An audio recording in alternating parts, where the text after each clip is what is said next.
Hello, everybody, and welcome back to Trackside Talks. Today marks the 1-year anniversary of Trackside Talks. Zachary and I would just like to share our thanks for your support throughout this first year. We hope to continue to grow with the channel throughout the upcoming years, and we hope that you'll continue with your support.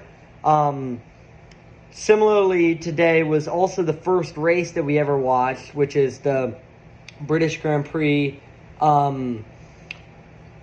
It was honestly a thrilling race. As Ayrton Senna once said, the rain puts all the cars on the same level, but not all the drivers, which we really saw today. And honestly, so many great things happened. Lando Norris with his first ever home victory. Lewis Hamilton with one of his best finishes of the year. Oscar Piastri with the penalty. Nico Hülkenberg with his first podium. Honestly, it was a great day. Not such a great day for Carlos, who had a little contact with Charles, a little post-teammate rivalry. But yeah, just a lot to unpack. All right, yep. That's all very good, and it's been a quick year, with the channel, and it's been fun, and we've stayed consistent, which is good. And looking forward to continuing this with everybody.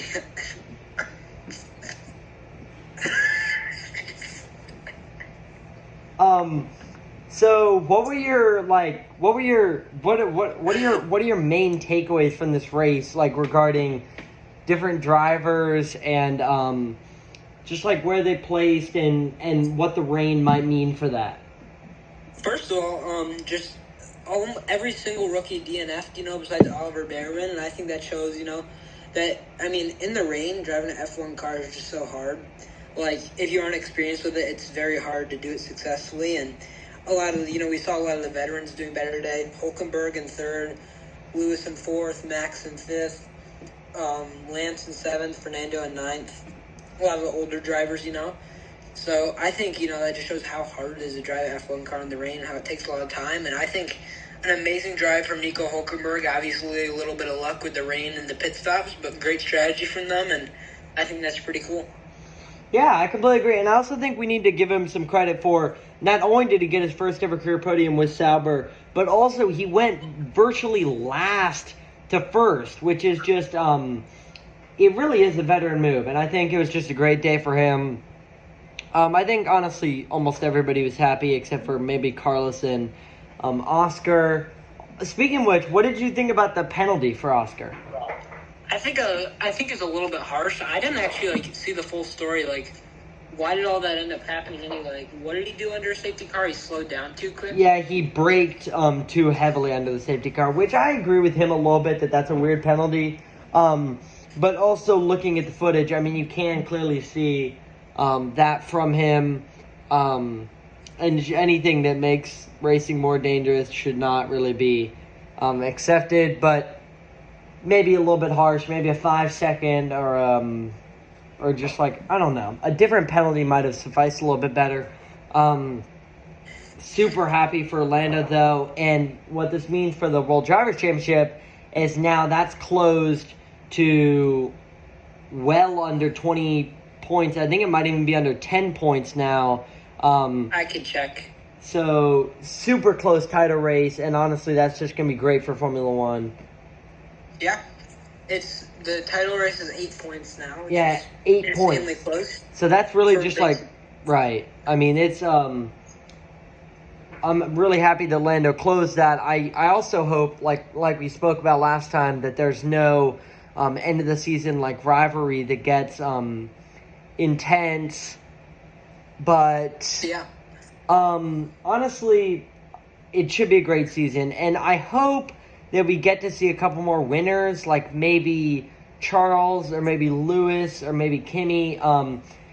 It's been a little bit feels like a couple people just keep winning, which is still fun because then it's fun to watch the midfield, but hope we get to see a couple more wins, especially in Spa. Spa's it's not an easy track, so you got to have some experience there, so maybe people like Lewis or Charles might shine. So, honestly, I'm looking forward to that.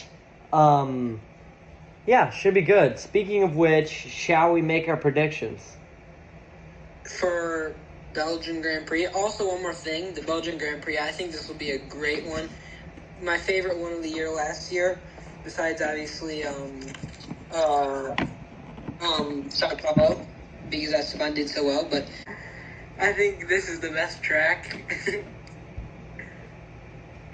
And I'm just excited to see some racing here, so that should be fun.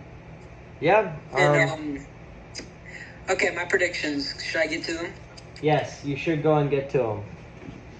First, I have Oscar Piastri coming back from the weekend, the penalty and all that.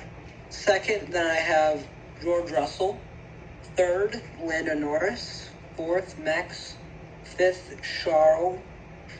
Sixth, Kimi. Seventh, Lewis. Eighth, Alex Albon. Ninth, Esteban. And 10th, Lance Stroll.